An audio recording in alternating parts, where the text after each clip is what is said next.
Welcome to Winchester Community Music School, a musical hub for high-quality music education and performance. I'm Lori Russell, the Music School's Executive Director.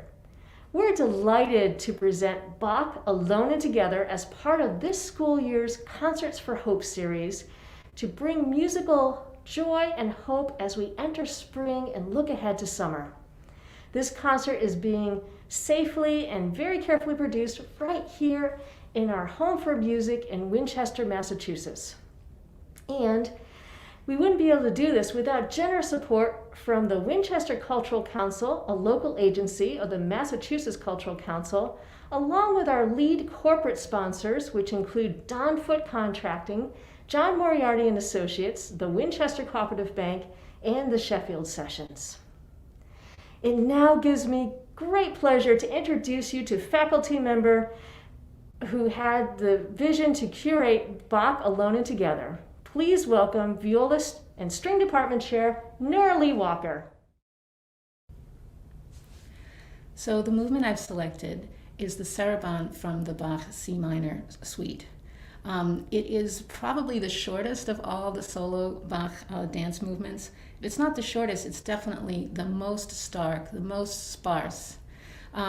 Bach uses no double stops or chords in this one, so it's bare bones. And he takes these intervals with these giant leaps, and he stretches it across the canvas of the music staff. And I kind of think of it as a blank canvas on which the performer and the listener can sort of etch their own emotional landscape. And I've titled this one Lamentation. There is lots of sorrow and despair and sadness, and ultimately, I think also some comfort. Bach was truly a very religious man, and most of his music was for the church. And his inscription on almost all of his compositions was for the greater glory of God. And so in some ways that was his true audience, was his higher power, his creator. And I hope you enjoy this.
Pablo Casals, who was the father of modern cello playing, reintroduced the unaccompanied suites to the world in the early 1900s after they had fallen into a period of neglect. And since then, they have become some of the most beloved of the cello repertoire. The third suite is, for me, the most sunny and the optimistic of the six. I love the allemande with its lilting expressiveness, and the gigue has a wonderful obsessive energy, which goes from the major to the minor, and suddenly we're in a dark and unfamiliar world. But this mood doesn't last for very long, and soon we're back with a happy, romping dance. This music is something that will sustain us during dark times, and we will continue to always find it captivating.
Hello, thank you for tuning in. My selection of Bach for tonight is the Prelude from the Fifth Suite. And it's not just a prelude. It's a prelude, it's really two movements. It's a prelude and a fugue. You might be familiar with some of these from his well-tempered clavier, from his organ prelude and fugues, some of them very, very famous. He decided to make this kind of like expanded introduction to his Fifth Suite, probably because the whole scope of the suite is so large. I personally, when preparing, went from hearing a harpsichord to hearing organ to hearing even orchestra, his orchestral suites being an inspiration.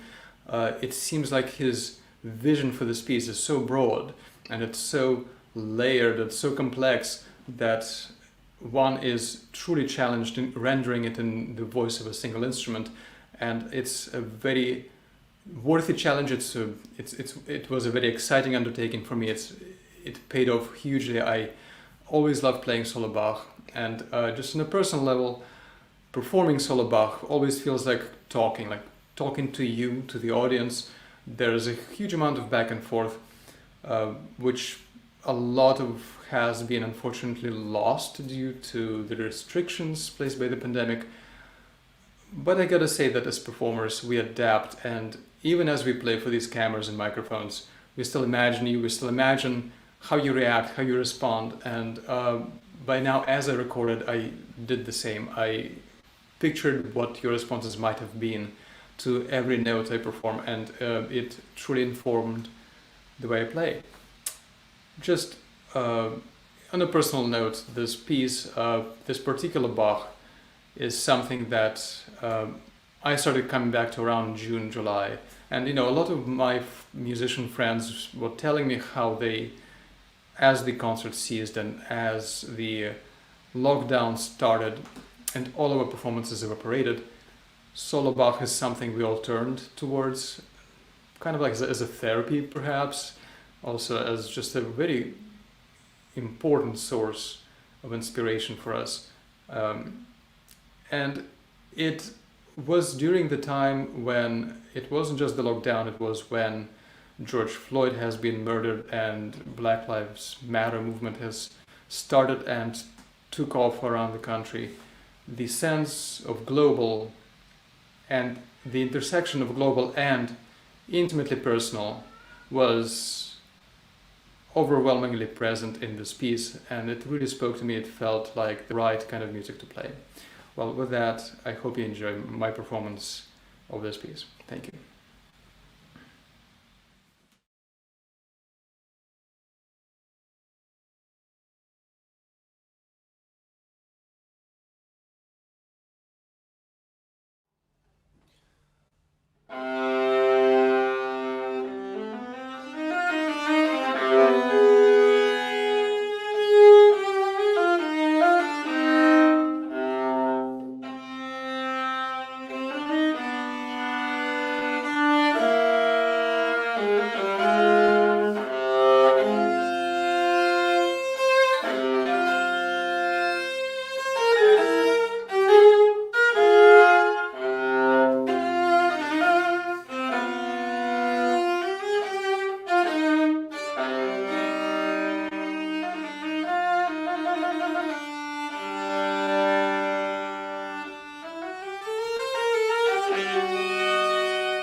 So can you tell us a little bit about the piece and why you chose it and what you like about it?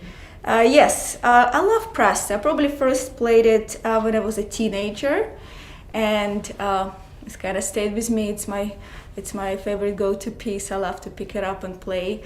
So it is. What I like about it is that it's really full of energy and life, and even though it's written in a minor key, it's not. I don't feel like it's necessarily deeply tragic or sorrowful. It's rather passionate and turbulent, and reminds me really like a force of nature.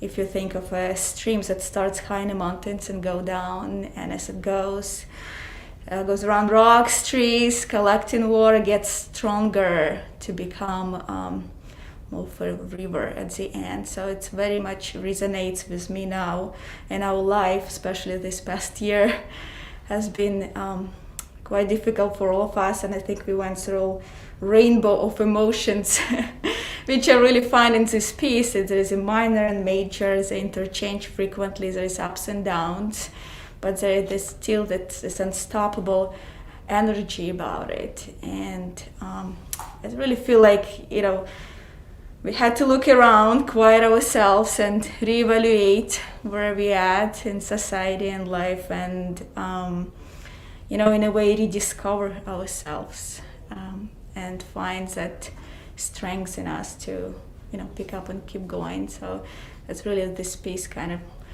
of really expresses that for me.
Thank you, Olga. That was such a lovely performance, and we're delighted that you joined us for this concert.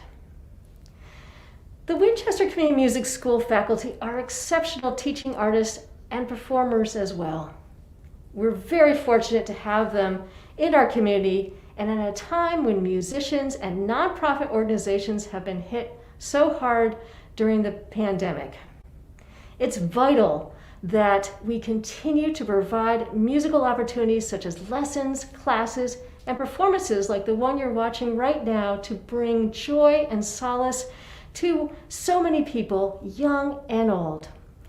I invite you to support the important work that we are doing by making a donation right now at the address on your screen. And thank you for your generosity. Thank you, Lori, and thank you so much for sponsoring and supporting this concert. I wanted to share with you my inspiration for the program tonight. Back when the lockdown first began, all of us retreated to our homes for safety, and it was as if life itself had been put on mute. Rehearsals and concerts were canceled, the concert halls were shuttered, and the only musical communication was through online musical platforms. And although we all pivoted quite successfully and quickly to teaching online, our performing in real-time collaborations were just not possible. As a performing musician, this was especially crushing because playing with and for others is really what nourishes me and my colleagues. And this isolation, it's been achingly difficult for everyone, social distance being the ultimate oxymoron. In conceiving this program, I was inspired by the musicians around the world who serenaded first responders, neighbors, strangers from their balconies, breaking the silence and the loneliness with their music. And so I was thinking about us doing that for you tonight.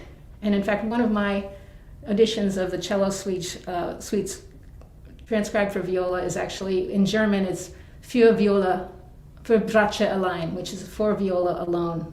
And that's how I came up with the title, Bach Alone and Together. We graciously offer you this program as part of our Concerts for Hope. The works we're performing are from two bodies of work, from Johann Sebastian Bach, his unaccompanied cello suites and his unaccompanied violin sonatas and partitas. These were written around the time of 1717 to 1723, when Bach was in the employ of Prince Leopold of Cöthen, who was an amateur violinist and music lover. My colleagues and I all have a really strong connection to Bach, whose music forms the very backbone of Western music, and one could argue all of the music in his wake, whether it's the glorious counterpoint of the finale of Beethoven's Ninth Symphony, the beautiful harmonies in a classic Beatles tune, or the inventive chord progressions of jazz musicians like Charlie Parker.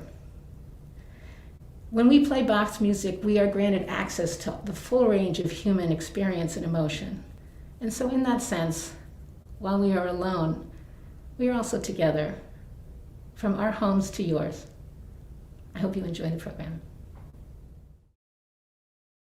So Mark, I'd love to hear more about how you came up with the genesis. What was the genesis of this arrangement that you came up with? Oh, glad you asked. Bach's influence really continues through to today's music, and one of the many things he showed musicians is outlining of the chords. And so back in his time, sometimes they'd just have a bass line, which works for me, and the musicians would just improvise over it.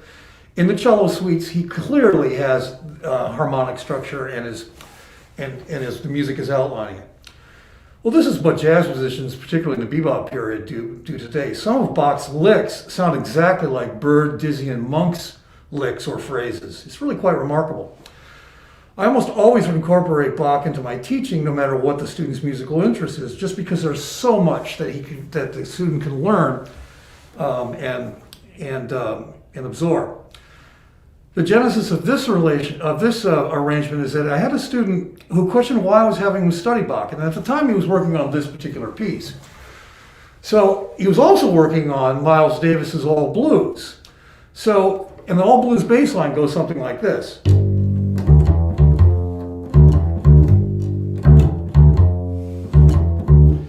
So I fused the two together for him to sort of show him that, this could be, there are such similarities between the two musics. It really was an aha moment for him. So I guess what I'll do is I'll play the first 8 measures of the cello suites more in the Baroque style. I'll do the best I can. And then I'm going to transition from the key of G to C, where we'll end up playing phrases of sort of some well-known bebop songs on the way.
I'm Ann Bennett. I'm a cello teaching artist and chamber music coach at WCMS. I'm so thrilled to introduce the next performer, Lucas Goodman. He is a former student of mine and alumnus of WCMS. Lucas is one of the most ambitious students that I've ever taught. He received a full scholarship to Rice University's Shepherd School of Music due to his exceptional talent playing the cello. Last February in 2020, Lucas performed the Dvorak Cello Concerto with the Rice University's Shepherd School Symphony Orchestra. I was really fortunate and was able to attend this concert in Texas. It was just before things shut down due to the pandemic. I cannot describe the intense pride and admiration I felt while attending this concert. Lucas has evolved into an incredibly fine musician.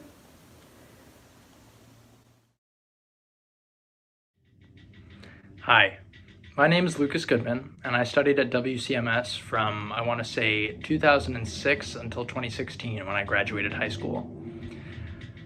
I started when I was around 8, studying piano, and then I picked up cello shortly afterwards, and theory and composition lessons as well. This was an incredible and formative experience for me, as it was my first real exposure to music at a young age, and without having gone to WCMS, I think my life would have turned out quite different. I ended up going into music in college, and I'm currently in my master's at the University of Southern California, studying cello performance. I am playing today the Prelude in C major from Bach's third cello suite, and I studied this while I was in high school with my teacher, Ann Bennett, and it's a really wonderful opportunity to get to share this with you as part of the Alone Together concert. I chose the title Renewal because this movement is really, it's such an upbeat, kind of happy, carefree piece, and I thought it would be nice to sort of aim for that in the upcoming months as the weather gets better and spring comes and things start to grow, and we can all try to move past the difficulties of the past year. So I hope you enjoy. Thank you.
Thank you, Nora Lee, for your wonderful performance and all your fabulous work on curating this concert. Thank you also to the marvelous people who are behind the cameras and the microphones that make all of this possible today. Ben Bourgeois on video, Scott Genovins on sound, and Zachariah Hickman, our producer. I'm Lori Russell, and I invite you to support the school as well as check out all our offerings at the Winchester Community Music School on our website at winchestermusic.org. Be well, stay safe, and thank you for watching.